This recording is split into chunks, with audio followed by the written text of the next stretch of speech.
जी, मेरा नाम आसिफ अली है। यही कहेंगे तो मौलाना साहब बहुत बड़े आदमी हैं, ऐसे कोई बात नहीं है, कोई मीटिंग नहीं हुई वहाँ पे। सब लोग बोल रहे हैं मीटिंग, कोई मीटिंग नहीं हुई है। और काफ़ी अरसे तक वहाँ के इमाम रहे हैं और लोग भी काफ़ी गए हैं वहाँ पे मस्जिद में, बहुत सारे लोग गए। कभी ऐसी बात, मतलब ऐसा कोई बयान आज तक सामने नहीं आया। ऐसी कोई बात नहीं है, मतलब ये सब गलत बात है, ऐसा नहीं होना चाहिए। ऐसा ये नहीं होना धर्मनिरपेक्ष देश है, इसमें हर एक को अपनी आज़ादी है धर्म से गुमान। और मस्जिद तो अमन का पैगाम देती है ना, और मंदिर भी अमन का पैगाम देता है। लेकिन अब आप उस पर पाबंदी लगाएंगे तो फिर नफरत की दीवारें खड़ी करेंगे। अब सरकार के पास कोई मुद्दा तो है नहीं, क्योंकि इसके अलावा कोई मुद्दा है ही नहीं, क्योंकि सब विकास देख रहे हैं, कितना विकास हो रहा है। हिंदू भी देख रहे हैं, मुस्लिम भी देख रहे हैं, सरदार भी, सब देख रहे हैं, लेकिन सब खामोश है। क्योंकि जो ज़्यादा बोलता है ना उसके ऊपर केस लग जाते हैं, उस पर ईडी सीडी पहुंच जाती है। बेचारा बैठा बैठा अपनी मुसीबत को धोती नहीं संभाल पाता, अब पता चला जेल के चक्कर काट रहा है या कोर्ट के चक्कर काट रहा है। तो भाई सरकार पास कोई मुद्दा नहीं है, इसलिए उसने ये भटकाया हुआ है कि बस मुस्लिम को टारगेट करके हिंदू को वो बरगलाते रहो, और जबकि हिंदू सबसे ज़्यादा नुकसान में है, मुसलमान नुकसान में नहीं है।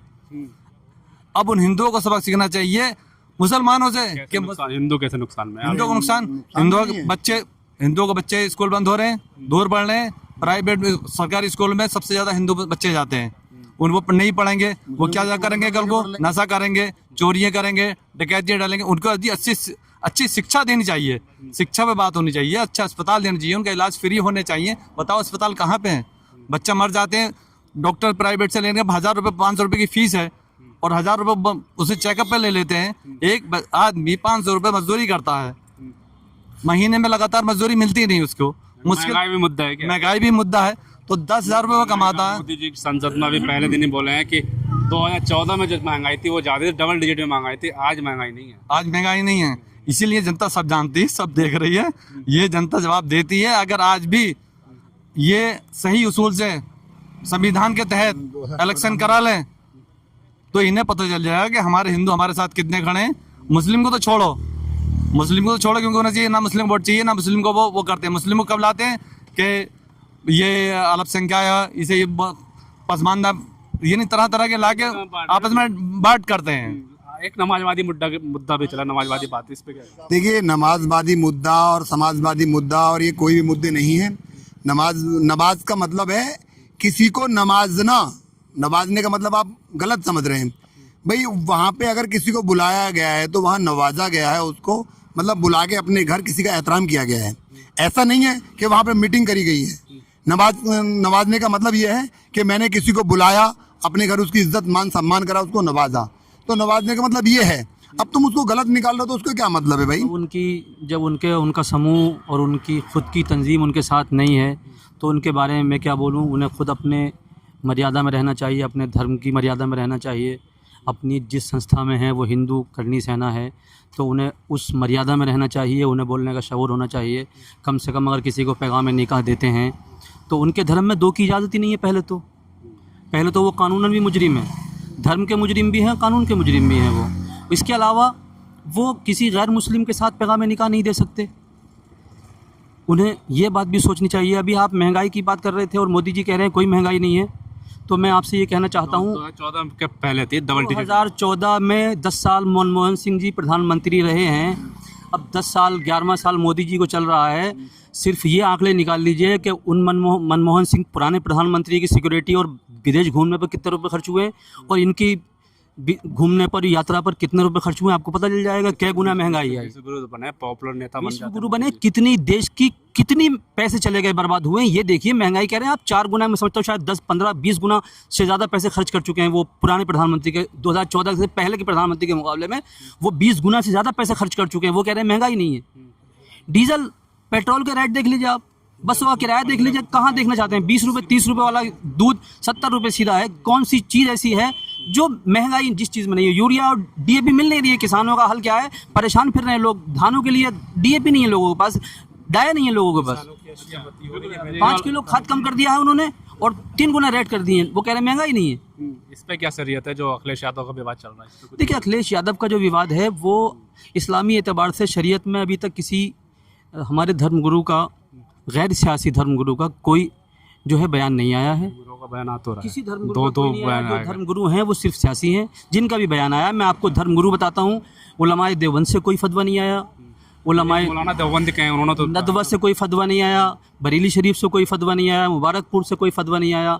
हिंदुस्तान की जितनी तंजीमें हैं जो इस्लामी निज़ाम चलाती हैं, जिनके ज़रिए इस्लाम के हुक्म अमल में आते हैं, उन्होंने अभी कोई इस तरह का फतवा नहीं दिया। जिन मौलवियों का फतवा आया है वो सियासी सोच रखते हैं, सियासी तंजीमें चलाते हैं, सियासी बातें करते हैं, इसलिए उन्हें लगता है ऐसा। अगर मस्जिद में गैर मुस्लिम तो गैर मुस्लिम किसी मुसलमान को भी कोई मीटिंग करने की इजाज़त नहीं है, वो नाजायज़ है। और मस्जिद में जाने के लिए सबको इख्तियार है, वो किसी धर्म का हो, तो बैठ के हिंदू बातचीत हो, कर रहे थे, वो कह रहे थे अब जब वहाँ जाएगा इंसान तो कोई बोरे लोग तो थे नहीं, जाहिर सी बात है सब बोलने वाले लोग हैं। वहाँ आपने उस फोटो को गौर से देखना कि वहाँ मौलाना मुहिबुल्लाह साहब उस स्थिति में बैठे हैं जिस तरह वो कुछ बोल रहे हैं।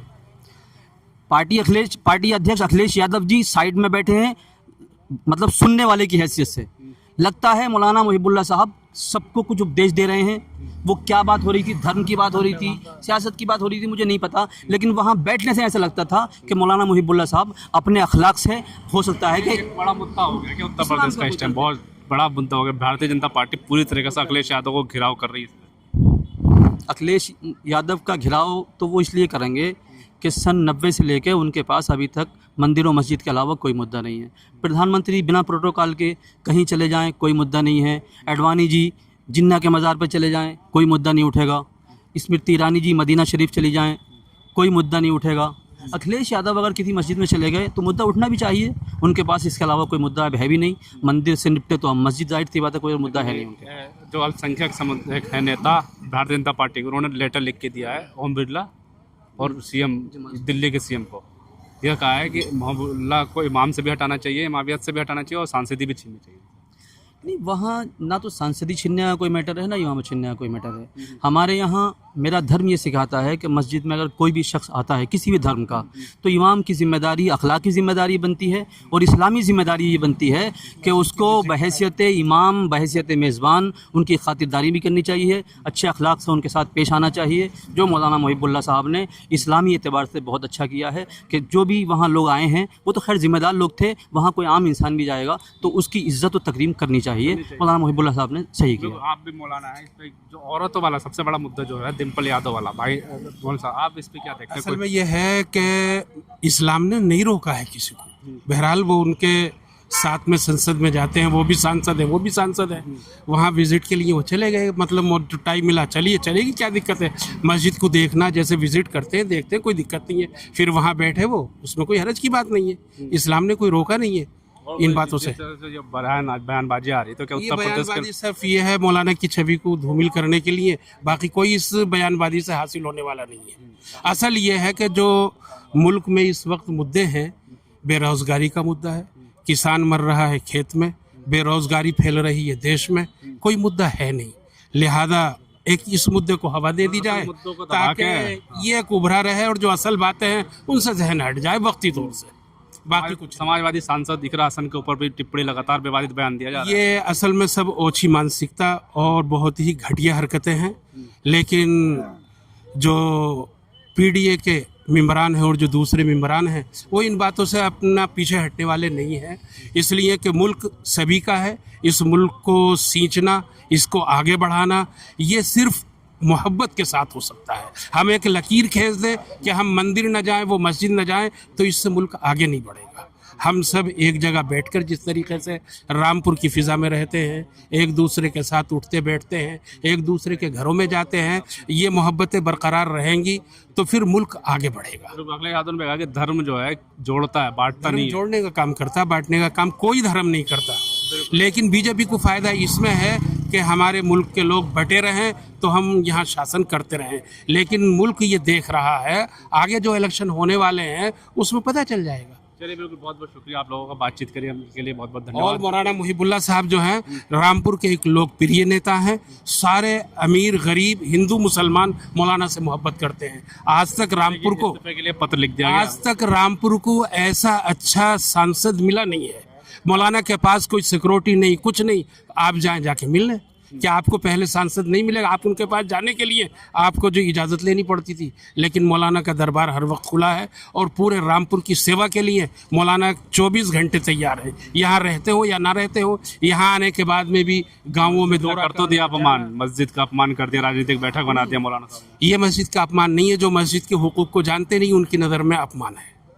जो मस्जिद के हुकूक को नहीं जानते, उनके नजर जब में अपमान है। हाँ वो कह रहे हैं अपनी ज़बान से, लेकिन कि मेरे कहने से आपके कहने से कुछ थोड़ी ना हो जाएगा। ये तो आप इस्लामी मिजाज को उठा के देख लो। अब तो इस बात को कहा जा रहा है कि इस मुल्क में जो नफरत की सौदागरी की जा रही है, उसको मिटाने के लिए हमें उनके करीब, उन्हें हमारे करीब आना आना होगा। पड़ेगा। बिल्कुल, चलिए इसके अलावा नहीं। बहुत बहुत शुक्रिया आप सभी का, हमसे बातचीत करी। आप इस बारे में क्या सोचते हैं हमें जरूर बताएं। तब तक के लिए धन्यवाद।